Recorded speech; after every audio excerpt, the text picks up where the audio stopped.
Let me know where you're from. Today we are going to be talking about winterizing your chicken coop and run. So it's just always interesting to know where people live when we're talking about things that have to do with the climate.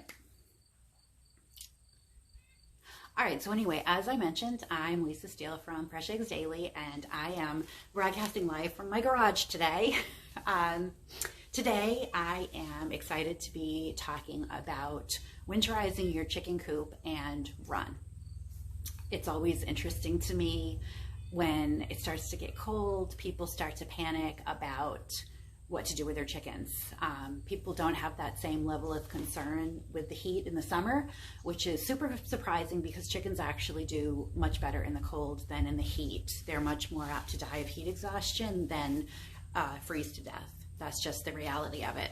So a little background, I live in Maine. We have been living in Maine for the last 6 years, raising chickens for that entire 6 years. We lived in Virginia prior, and I raised chickens for 6 years also there. I grew up in Massachusetts and had chickens as a kid. My grandparents had a chicken farm. And so I kind of have experienced all sorts of climates with raising chickens. But we do live in Maine now. It gets super cold here. We can have snow on the ground from October to May. So it's a very cold climate. Our chickens do fine. But I do have a couple of tips when it comes to getting ready for winter. So first, as you can see behind me, I have straw. We use straw in the chicken coop and the duck house and the goose house, actually. Up until a couple months ago, I was using straw year round. I love it. It is about the warmest thing you can use on the floor, especially if you have ducks and geese that sleep right on the floor. They're going to love to make nests and burrow down in that straw. So if you're already using straw, I would just put a thicker layer. So in the winter, I will have a layer of straw about a foot deep on the coop floor. In the summer, just a thin layer. You just really want something that, you know, with a little padding on their feet when they jump off the roosts. Oh, I actually sprayed myself in the face earlier. I was filling buckets and the hose flipped around, and so my hair is actually still a little wet too.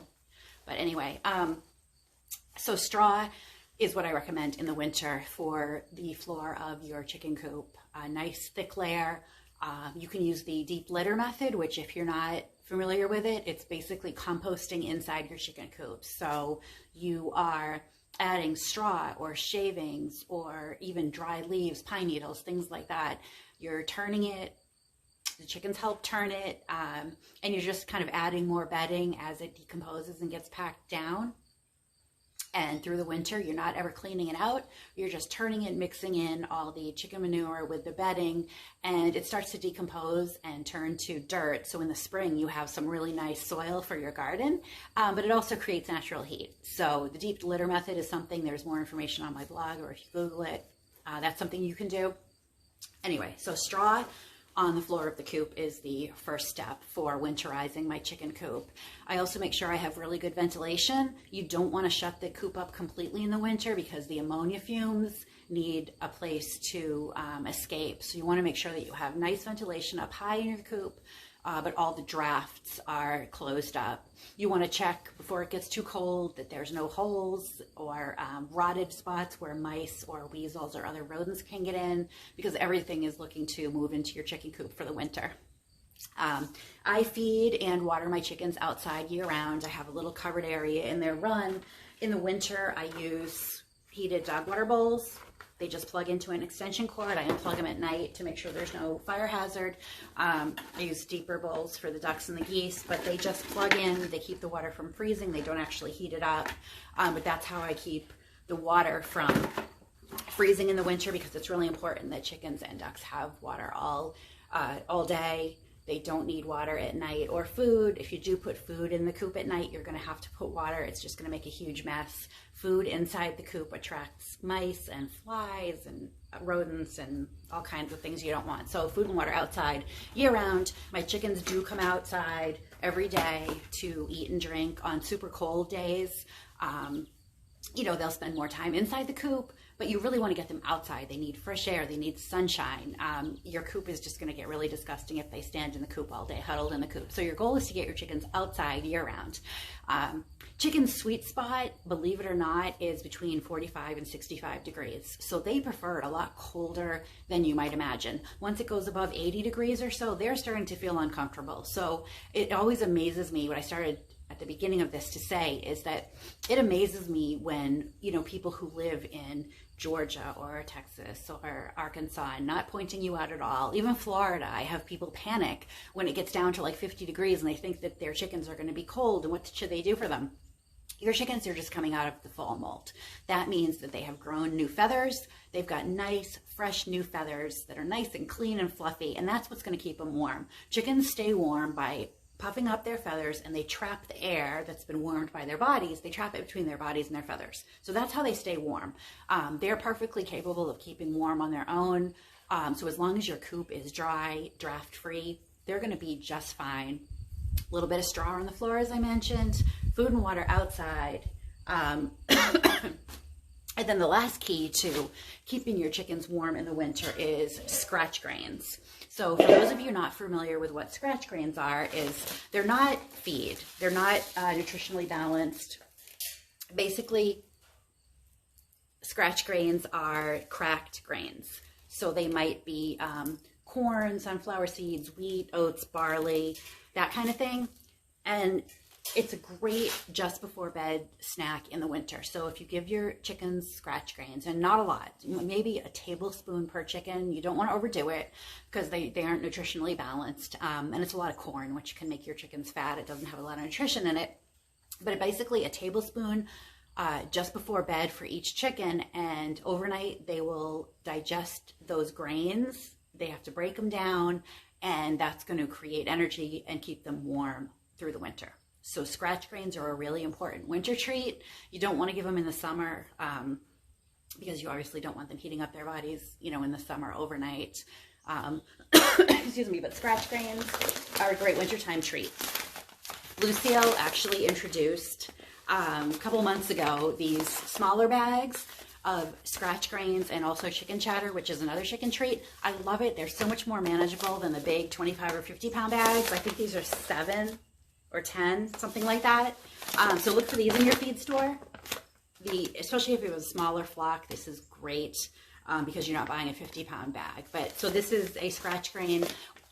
You can also buy birdseed mixes. I like to buy the woodpecker birdseed mix. It has peanuts and pistachios and cranberries and all those kinds of things. My chickens absolutely love that. Or you can make your own scratch grain mix by buying bulk grains. You can buy a commercial blend here. You can see a little better what it looks like. You can buy a commercial scratch grain like this and then add things to it. It's already got sunflower seeds, corn, looks like oats, wheat, maybe some millet. You can add really any kind of grains. You can add dried field peas. You can add cranberries, walnuts, all kinds of things, and make a really great scratch grain for your chickens. But basically, it's just going to be cracked and whole grains, seeds, things like that. They're going to love it.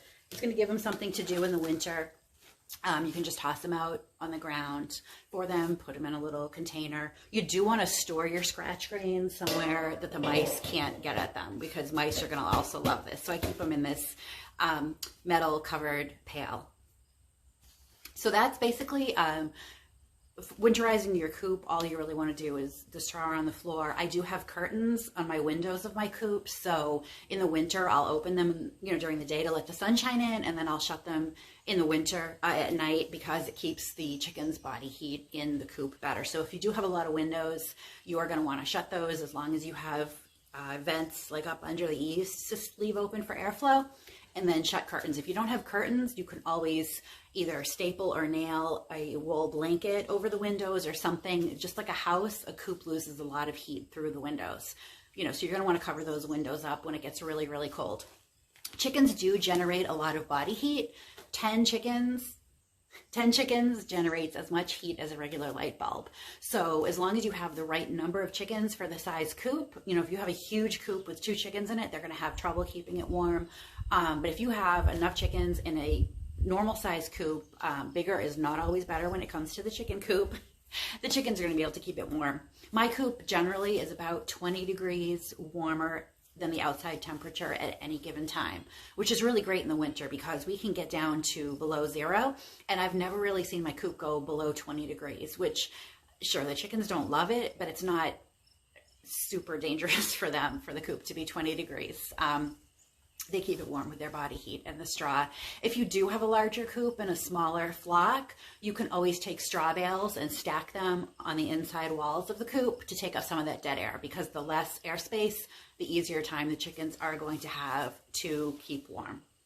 So that's the coop. So you do want to encourage your chickens outside, and you do that by feeding and watering outside, throwing them treats, the scratch grains outside in the afternoon. You also want to create a wind block. So in your run, hopefully it's not completely covered with a solid roof. I don't recommend a solid roof over your entire run. Sunlight is really great for killing bacteria and pathogens. Your run is going to dry out quicker after a rain or a snow if it's exposed to the sun. Plus, your chickens do need sunlight for the vitamin D. Just like people do, they need vitamin D. So hopefully your run is at least partly open with just wire on the top. So what I do is I take these clear tarps, or not clear, but like this. And they have the grommet holes. And these are great because they make sort of a greenhouse. So I will wrap my run, the sides of my run, in these tarps. They come in all different lengths, 6 feet tall, so it goes from top to bottom of the run. I leave the top open and I just wrap the sides. This creates a great wind block and also creates sort of a greenhouse effect. So it gets really, really warm in the run. If you put down some straw for the chickens to walk on, they're really going to want to spend their time outside. I get these little bungee cords to just attach the grommets to the sides of the run fencing. So it's super easy to put up, take down. But doing that and wrapping all 4 sides, well, 3 sides, because the 4th side is the coop, but wrapping the 3 wire sides of the run with the tarps, right, more back there, it really, really makes a nice area out of the wind, in the sun, encourages the chickens outside all winter.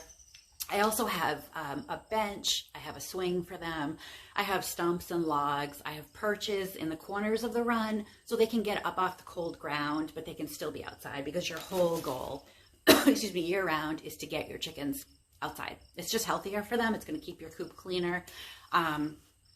So those are my tips for winterizing your coop. As the weather starts to get colder, I like to do an inventory, just make sure that I've got straw. I pull out my snow shovel, get my tarps, my bungee cords. I make sure that I have some scratch grains on hand, just to make sure I'm ready for when the temperature starts to dip below freezing. I generally, I guess maybe 40 degrees or lower is when I kind of start, implementing these winter tips. Above 45 degrees, your chickens are absolutely fine. So I hope you've enjoyed this.